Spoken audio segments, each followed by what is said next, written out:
하나님이 하십니다. 우리 옆분과 인사합니다. 참 잘 나왔습니다. 큰 은혜 받으시길 바랍니다.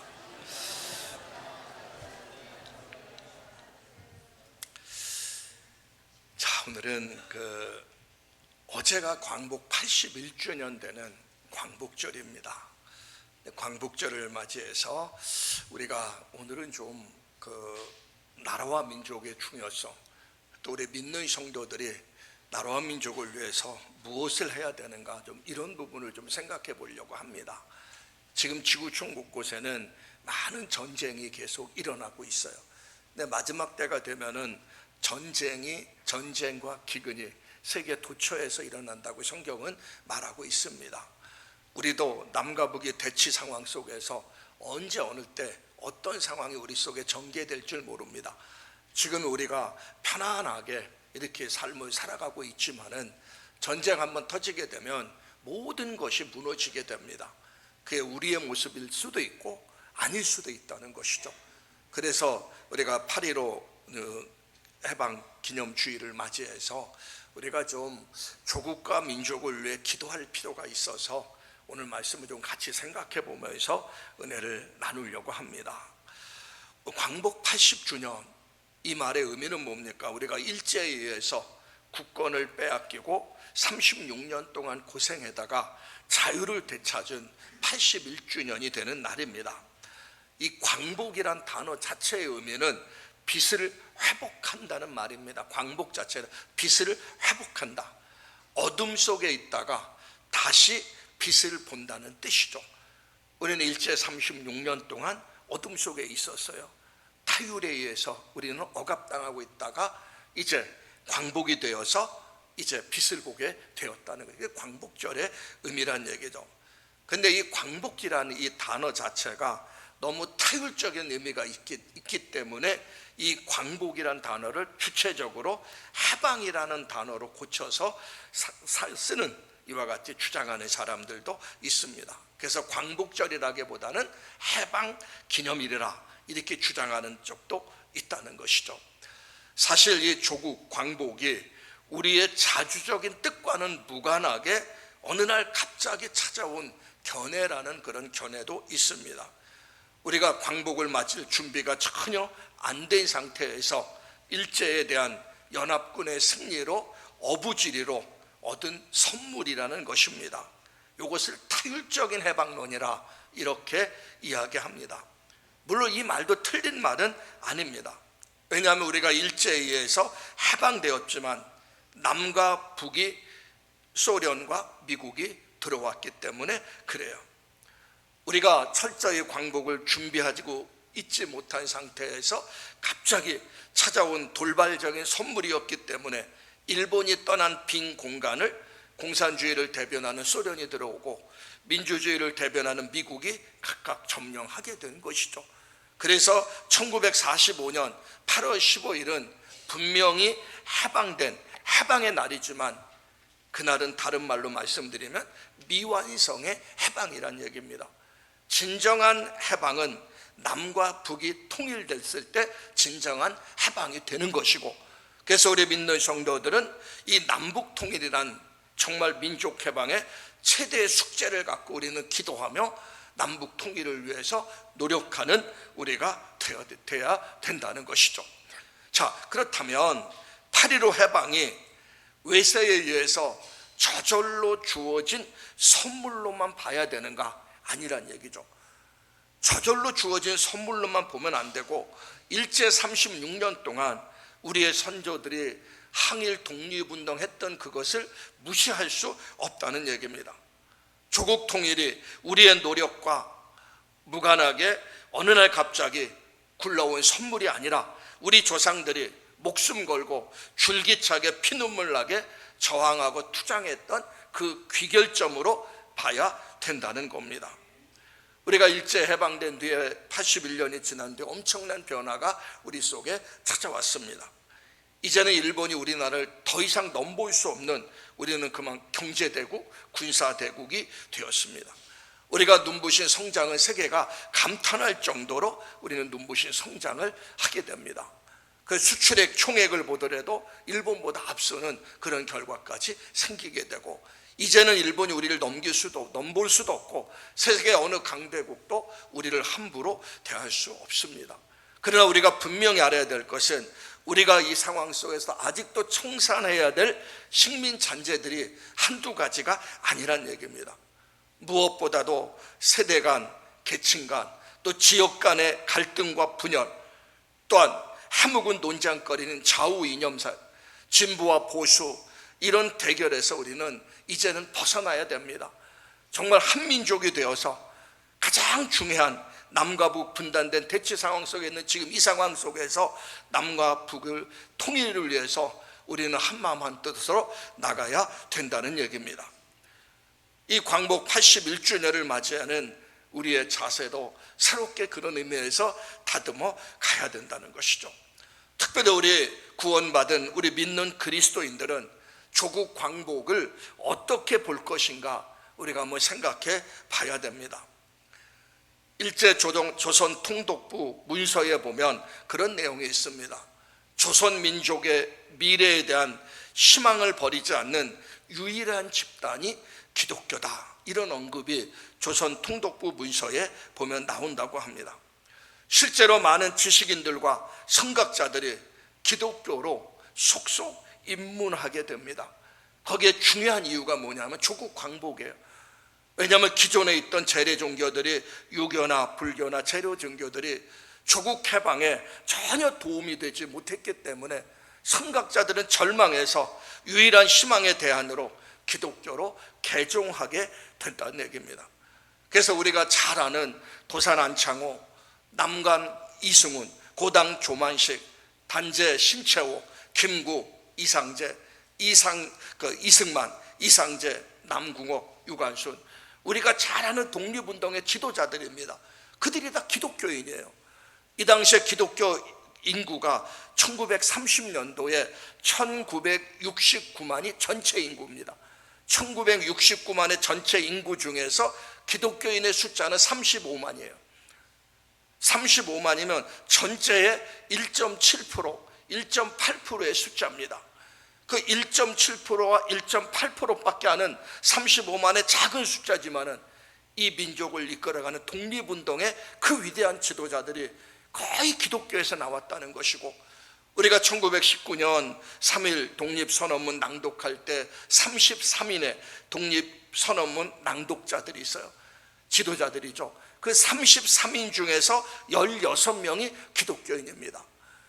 정상적으로 숫자적으로 보면 1명, 2명만 기독교인이야 정상이에요. 근데 33명 중에 16명이 기독교예요. 이 말의 의미는 뭡니까? 그만큼 우리 그리스도인들이 8.15 해방이 되는 이 상황 속에서 이 나라의 민족과 해방을 위해서 정말 열심히 기도했고 노력했다는 것을 우리가 알 수 있게 됩니다. 그래서 우리 8.15 해방은 우리 민족을 뜨겁게 사랑하고 민족을 위해 기도했던 기독교인의 눈물 어린 기도와 희생, 그 결과로 하나님의 은총과 섭리적인 역사로 이 남북 8.15 해방이 이루어진 겁니다. 그래서 그냥 타율적인 해방이라는 개념보다는 역사의 주관자 되신 하나님께서 이 민족을 사랑하셔서 우리 민족을 다시금 통일의 기쁨을 하나님께서 허락해 주신 겁니다. 그러니까 우리는 구속사의 관점에서 우리 남과 북의 통일의 모습을 보면은 정말 이것은 하나님이 하신 것이구나. 역사의 주관자 되신 하나님께서 이 남과 북, 우리를 일제에서 해방시킨 것이고, 그럼 앞으로 우리가 해야 될 남북 통일의 문제도 역사의 주관자 되신 하나님 앞에 우리가 무릎 꿇고 기도하며 나갈 때 다시금 우리는 남북 통일도 이루어지고 온전한 대한민국이 되어서 세계 열방에 귀하게 쓰임받는 민족으로 우리가 성장해 나갈 수가 있는 겁니다. 그런 측면에서 오늘 이 말씀을 갖고 조국과 민족을 위해 기도했던 느헤미야를 좀 본받아서 우리도 느헤미야처럼 자신의 조국과 자신의 민족을 위해서 기도하고 헌신했던 아름다운 이런 모습을 우리가 좀 닮아가는 저와 여러분들이 되셨으면 합니다. 느헤미야는 페르시아 제국의 아닥사스다 왕의 술 맡은 관원이었어요. 유다 나라는 바벨론에 의해서 멸망을 당합니다. 그런데 그 바벨론이 메대와 파사 나라에서 멸망을 당하고 메대 파사 나라가 합쳐지면서 페르시아 제국이 탄생하게 됩니다. 근데 그 페르시아 제국에 아닥사스다 왕이 있는데, 이 아닥사스다 왕의 술 맡은 관원장이 바로 느헤미야였어요.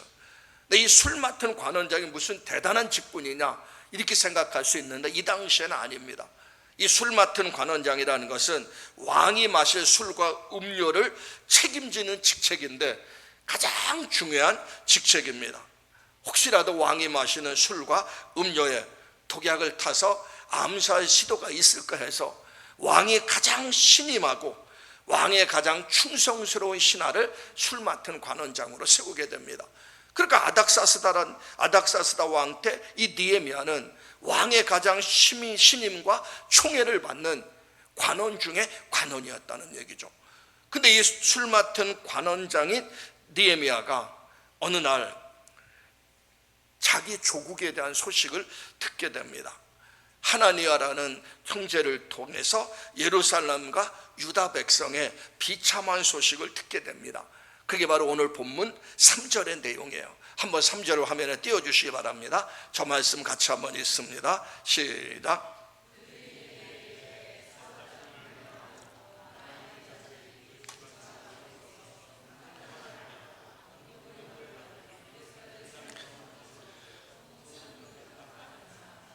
자, 하나니아가 전해준 소식이 너무나 비참했습니다.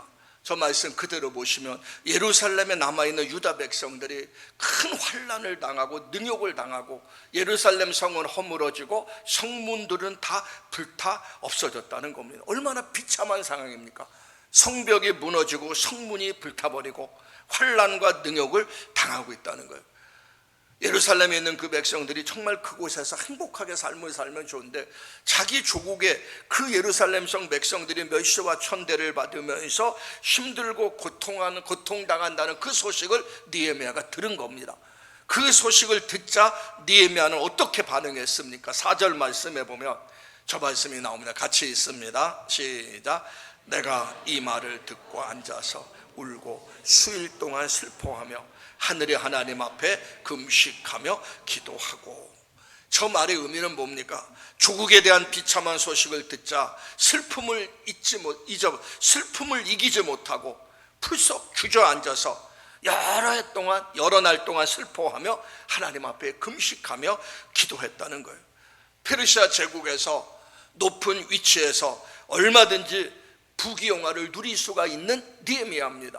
그런데 자기 조국의 그 비참한 상황을 듣고 그것 때문에 슬퍼하며 금식 기도를 하고 있다는 것은, 느헤미야는 페르시아 제국에서 부귀영화를 누리고 있었지만 그의 마음은 언제나 자기의 조국 예루살렘에 그의 마음이 가 있었다는 거예요.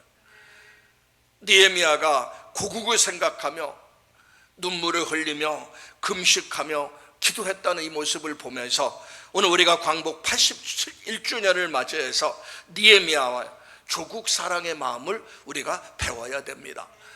나만 편안하고 나만 잘 살면 됐지, 그게 아니에요. 나라가 있어야 내가 존재하는 겁니다. 오늘날 나라가 없는 백성들, 너무나 고통받는 난민들 너무나 많지 않습니까? 또 나라가 부강하지 못하면 그 백성들도 몇십 천대 받는 경우들 참 많지 않습니까? 이게 세계사의 흐름입니다. 강한 자가 약한 자를 지배하고 있어요. 약한 민족은 힘을 못 씁니다. 사실 우리 대한민국은 세계 10대 강국에 올랐고 또 여권 파워가 세계 2위입니다. 대한민국 여권만 있으면 세계 어느 나라도 가는데 지장이 없어요. 근데 약한 약소국들 보세요. 한 나라를 여행 가는 것도 힘들고 제재를 당하고 어려움 가운데 있는 경우들 참 많지 않습니까? 그러니까 나라와 나가 별개로 생각하면 안 됩니다. 나라가 존재할 때 내가 존재하는 것이고, 나라가 부강할 때 나도 강한 사람이 될 수가 있는 거예요. 그러니까 우리는 항상 나라와 민족을 위해 기도하며 하나님 앞에 서야 된다는 겁니다. 일제시대 때 그 어려운 시기에 많은 우리 믿음의 선각자들이 나라의 해방을 위해서 기도하면서 민족 해방을 이룬 것처럼, 이제 우리는 이 나라 이 민족을 위해서 계속 기도하면서 진짜 해방인 남과 북을 통일하는데 우리가 앞장서는 저와 여러분들이 되셔야 됩니다. 그러기 위해선 느헤미야의 조국 사랑의 마음을 배워야 됩니다. 느헤미야가 조국을 위해 기도했는데 오늘 본문 말씀에 보면 느헤미야가 기도한 모습이 세 가지가 나옵니다. 이 말씀을 보면, 자, 첫 번째는 5절 말씀이에요. 5절 말씀 같이 한번 읽습니다. 시작. 하늘의 하나님 여호와, 크고 두려우신 하나님이여, 주를 사랑하고 주의 계명을 지키시는 자여, 언약을 지키시며 긍휼을 베푸시는 주여 간구합니다. 자, 지금 느헤미야가 누구에게 기도했습니까? 하나님께 기도했어요. 하늘의 하나님, 크고 두려우신 하나님, 바로 하나님께 느헤미야는 기도했어요. 이 말 속에 담겨진 의미가 뭐냐면 이스라엘 자손의 미래는 하나님께 달려있다는 고백이며, 하나님께 달려있다는 고백. 나라가 위기와 어려움이 처했을 때 강대국을 찾아가고 힘 있는 사람 찾아가봤자 아무 의미가 없습니다. 그들은 다 자기의 이익에 따라서 움직이게 됩니다. 그래서 어느 날은 내 편이 된 것 같지만 또 어느 날은 다른 편이 돼요. 그러니까 강대국을 찾아가도 안 되고 사람을 의지해도 안 되고, 우리가 정말 의지할 대상은 오늘 여기 느헤미야가 기도한 것처럼 여호와, 크고 두려우신 하나님, 주를 사랑하고 주의 계명을 지키시는 자에게 언약을 지키시며 긍휼을 베푸시는 주여 간구하나이다. 하나님은 크고 두려우신 하나님이고, 하나님을 사랑하고 하나님의 계명을 지키는 사람에게 반드시 약속을 지키시고 은혜를 베푸시는 하나님, 그 하나님께 느헤미야는 기도한 겁니다. 우리 민족도 마찬가지예요. 우리 민족이 의지할 분은 누구냐? 역사의 주권자 되시는 하나님이에요. 그러니까 우리가 하나님 앞에 기도해야 된다는 겁니다. 지금 남과 북이 대치 상황에 있어요. 특히 북한의 북핵 문제는 사실 심각합니다. 계속 핵무기가 고도화되면서 김정은이가 언제 어느 때 어떤 행동할지 아무도 우리는 예상할 수가 없어요. 아무리 우리가 재래식 무기가 강할지라도 엉뚱한 짓 하면은 심각한 상황이 우리 속에 올 수가 있습니다. 지금 우리나라는 극동아시아의 전략적 요충지라고 합니다. 그래서 한반도를 둘러싸고 있는 강대국으로부터 예전부터 수많은 외침을 당하면서 우리가 여기까지 왔습니다.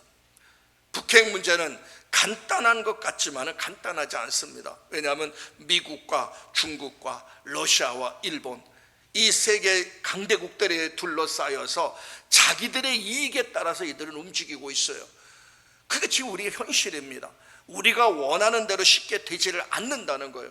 자기들의 이익에 따라서 움직이기 때문에 이런 상황 속에서 우리가 어떻게 이 문제를 해결해 나갈 것인가?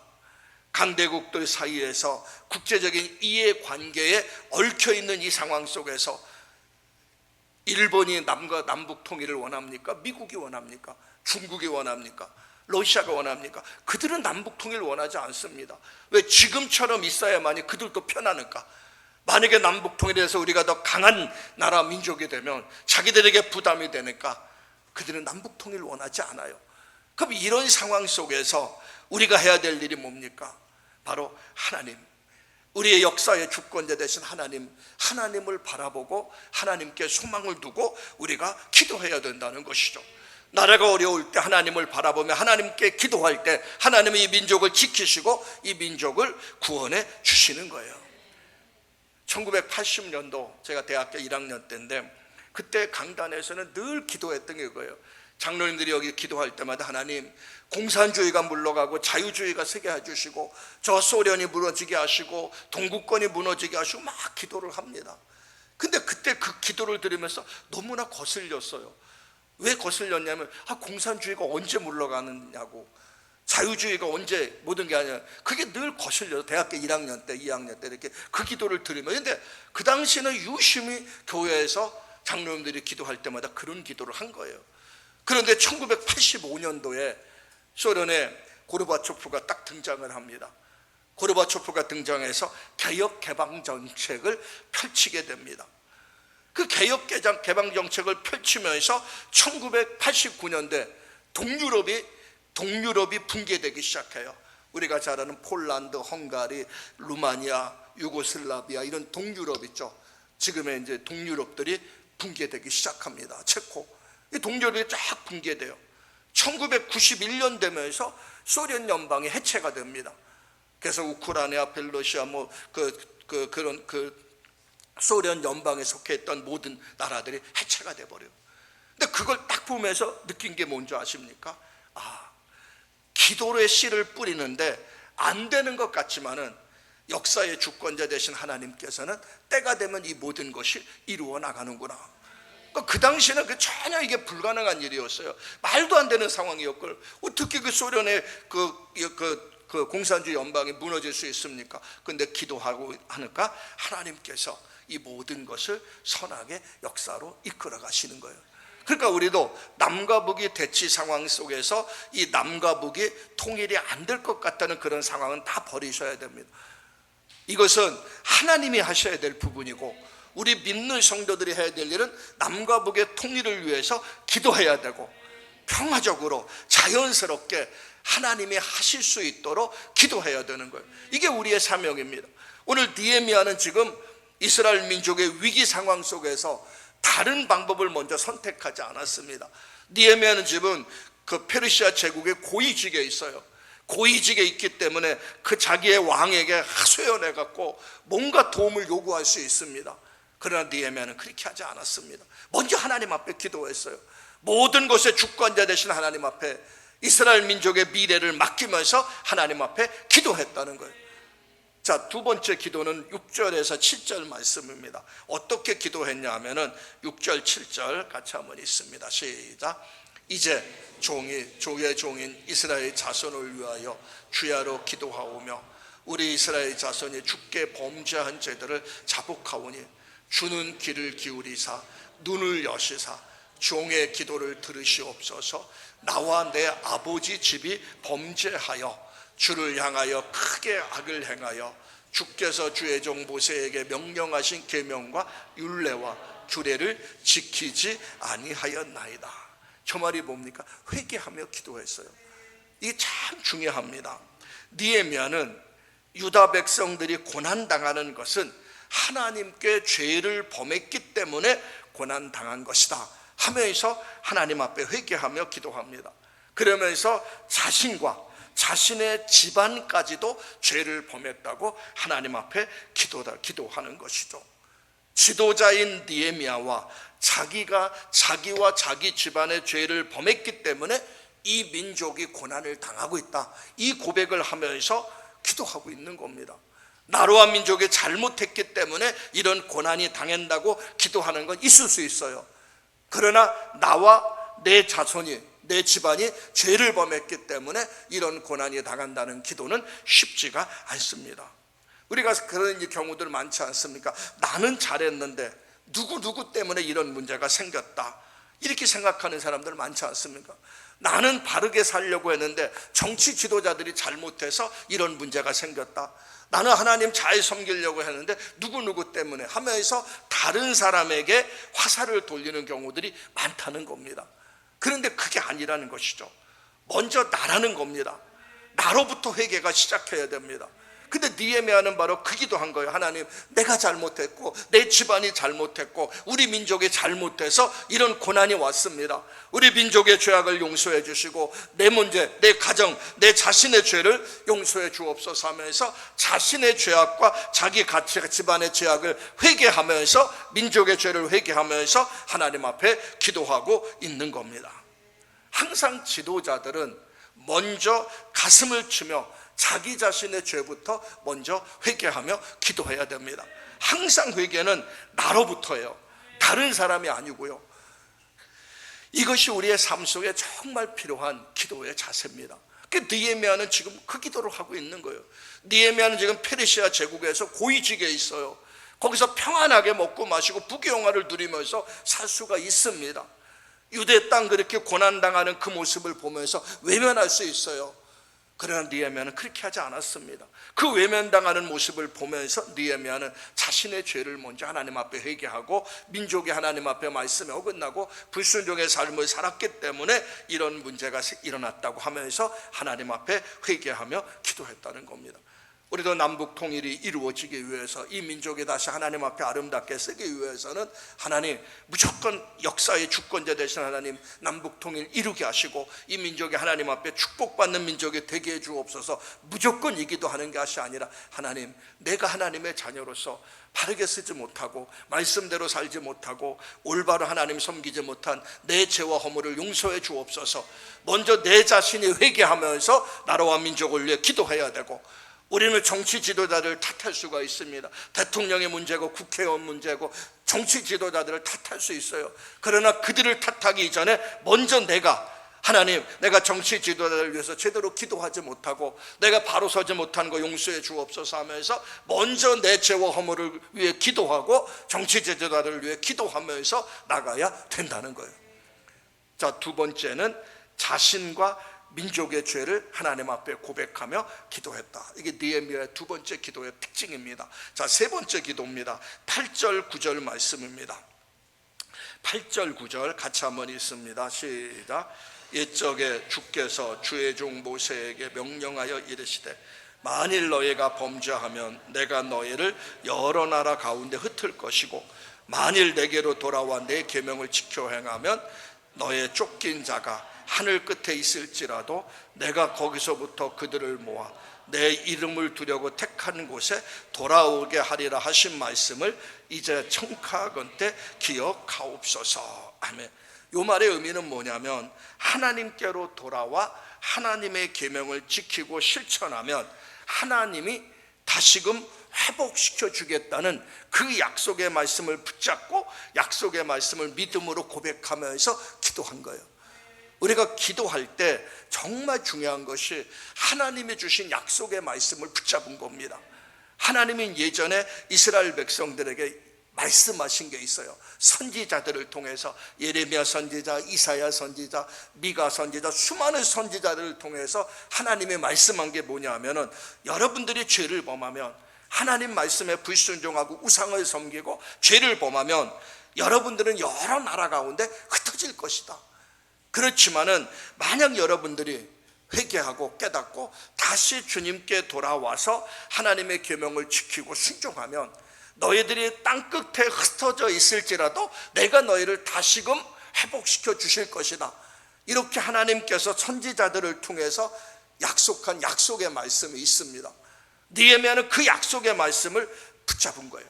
하나님께서 과거 하나님의 종들을 통해 말씀하신 그 내용대로 우리가 죄를 범하면 하나님이 흩을 것이라고 말씀했고, 그러나 우리가 회개하고 하나님께 돌아오면 하나님께서 다시금 이 땅으로 돌아오게 하신다고 약속한 그 말씀대로 하나님께서 이 민족의 죄와 허물을 용서하시고 이제 이 민족을 다시금 이 땅에 돌아오게 하셔서 건강한 민족으로 세워나가게 해 주옵소서 기도하는 거예요.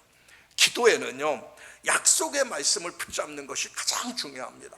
무조건 기도하기보다는 성경에 보면 하나님의 수없이 많은 약속의 말씀들이 있어요.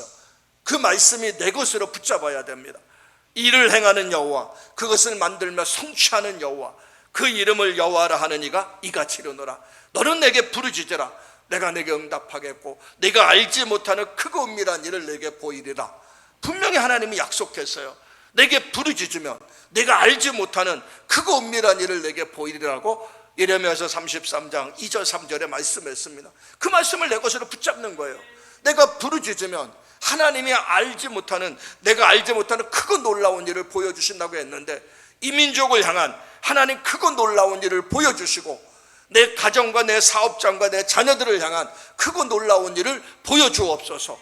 왜? 약속의 말씀을 붙잡고 기도하는 겁니다. 시편 81편에 보면 내 입을 크게 열라 그리하면 내가 채우리라 말씀하고 있어요. 그러니까 우리는 뭐라고 합니까? 하나님 약속의 말씀을 붙잡고 크게 열고 기도하면 하나님께서 채워주신다고 말씀했으니까 그 말씀대로 하나님 채워주시옵소서 하나님 앞에 기도하는 거예요. 근데 느헤미야는 바로 지금 그 기도를 하고 있는 겁니다. 지금 고통 가운데 있어요. 이스라엘 백성들이 뿔뿔이 흩어졌습니다. 예루살렘 성은 다 파괴되고 엉망진창이에요. 이유는 뭡니까? 죄 때문이에요. 말씀 앞에 불순종하고 하나님을 떠났기 때문에 그래요. 그러니까 그 죄 문제는 하나님 앞에 회개하면서 이제 다시 느헤미야는 뭘 붙잡았습니까? 하나님의 약속의 말씀. 비록 하나님의 징계로 흩어졌지만 하나님께서 우리가 회개하고 하나님께로 돌아오면 다시 회복시켜 주신다고 약속했사오니 이제 이 민족을 다시금 용서해 주시고 회복시켜 주셔서 부강한 나라로 만들어가게 도와주옵소서 하나님 앞에 기도한 거예요. 저와 여러분도 약속의 말씀을 붙잡고 민족을 위해 또 개인과 가정과 사업을 위해 기도하시기를 주의 이름으로 축원합니다. 자, 이제 중요한 것은 느헤미야는 기도만 하고 있지 않았어요. 나라와 민족을 위해 계속 기도했습니다. 눈물로 금식하면서 기도했고, 자기 혼자 기도한 것이 아니라 기도의 동역자를 불러서 기도했고, 기도하면서 하나님이 어떤 분이신가를 믿었고, 하나님께 회개하고 기도했고, 약속의 말씀을 붙잡고 하나님 앞에 기도했어요. 자, 기도하다 보니까 하나님께서 또 감동을 주시는 거예요. 아닥사스다 왕 앞에 찾아가는 거예요. 그러니까 느헤미야가 아닥사스다 왕에게 찾아갑니다. 왕이 이야기합니다. 너의 뭐에 근심이 있느냐? 뭐가 문제냐? 느헤미야는 또 하나님 앞에 기도하면서 자기 민족의 어려움 상황을 왕에게 이야기해요. 그래서 왕의 허락을 받아서 느헤미야는 지금 맡고 있는 직분을 잠시 내려놓고 그 예루살렘 땅까지 오게 됩니다. 그래서 그곳에 와서 예루살렘 총독이 되어서 예루살렘 성벽을 재건하는 모든 일을 총책임자로 느헤미야가 사역하게 됩니다.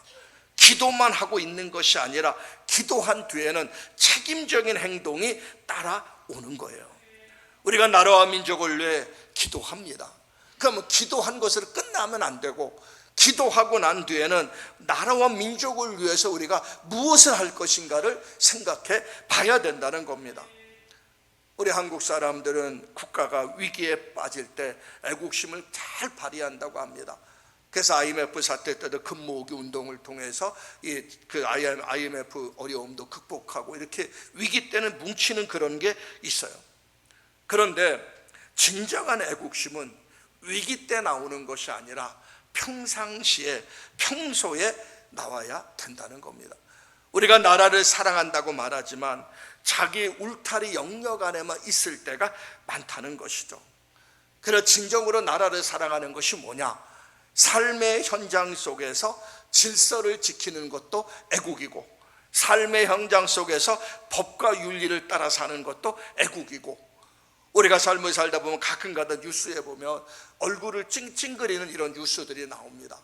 휴가를 간 사람이 자기 집에 있는 쓰레기들 잔뜩 가다가 휴가 가서 거기다 막 버려놓고 오는 경우들, 차량 주차하는 사람이 다른 사람 전혀 배려하지 못하고 자기 중심의 주차를 하는 경우들, 막 이렇게 좋지 못한 현상의 모습들이 많아요. 근데 진정한 애국은 뭐냐? 바로 내가 있는 삶의 현장 속에서 작은 부분일지라도 법과 질서를 지키며 도덕교육을 지키면서 삶을 살아가는 것이 진정한 애국의 출발입니다. 그런 것도 하지 못하면서 나라의 민족을 위해 기도만 하는 것, 그것은 올바른 애국이라고 볼 수가 없는 겁니다.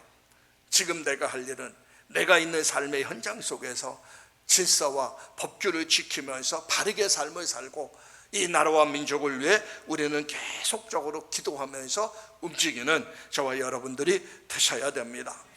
청교도의 창시자였던 존 낙스가 원래 소심하고 겁이 많았던 사람이에요. 그런데 그 종교개혁을 하면서 그 당시에 영국 여왕인 메리 여왕이 엄청난 박해를 합니다. 그래서 메리 여왕을 피해서, 박해를 피해서 몇 차례 도망 다니면서 그는 하나님 앞에도 나라와 민족을 위해 기도하기 시작합니다. 스코틀랜드를 위해 기도하는 것이요. 존 낙스의 조국은 스코틀랜드니까 스코틀랜드를 위해 기도하면서 뭐라고 기도하냐면, 하나님, 이 조국인 스코틀랜드가 아니면 자신에게 죽음을 달라고 하면서 스코틀랜드의 독립을 위해서 그 나라와 민족을 위해 계속 기도했어요. 소심하고 겁이 많은 사람이었지만 기도를 하다 보니까 어떤 생각이 드냐면 담대함이 시작합니다. 담대함이 찾아오기 시작해요. 그러니까 더 강력하게 나라와 민족을 위해 기도하며 독립운동, 개혁운동을 하게 됩니다. 그래서 메리 여왕이 결국은 뭐라고 이야기하냐면, 100만 대군보다 존 낙스 한 사람의 기도가 더 무섭다. 그렇게 메리 여왕이 외칠 정도로 존 낙사는 조국과 민족을 위해 기도했고 민족을 건강하게 세워나갔던 사람입니다. 올해 해방 80주년을 맞이하면서 우리 한민족이 살 길은 하나님께 돌아가는 길이에요.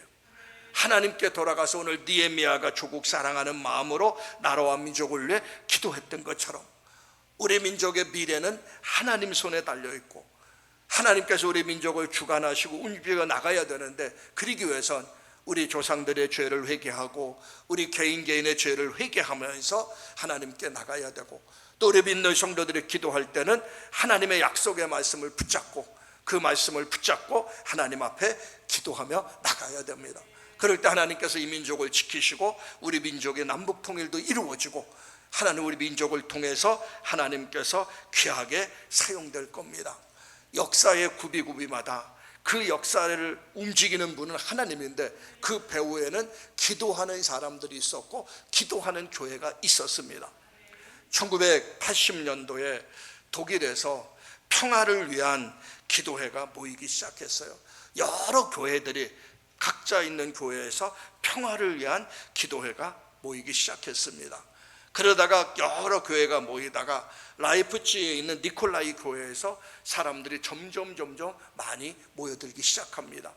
그래서 처음에 소수의 무리가 모였지만은 더 많은 무리들이 모여들기 시작합니다.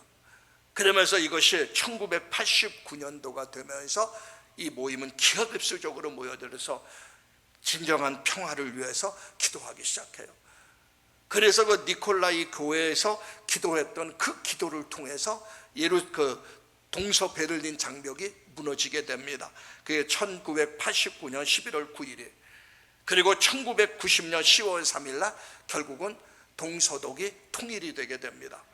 그래서 동서독 통일의 밑바탕은 바로 니콜라스 교회의 평화를 위한 기도에서 시작됐다, 이렇게들 이야기합니다. 그러니까 교회의 기도가 작은 것 같고 아무 힘이 없는 것 같지만은 하나님은 그 성도들의 기도를 들으시고 하나님께서는 하나님의 놀라운 일들을 이루어 나가는 거예요. 그래서 독일 통일이 이루어지면서 기하급수적으로 동독, 서독, 또 그쪽에 루마니아, 이런 유고슬로바키아 이런 나라들이 다 무너지게 되고 결국은 소연방도 해체가 되게 된 겁니다. 밑바탕에는 뭐가 있냐?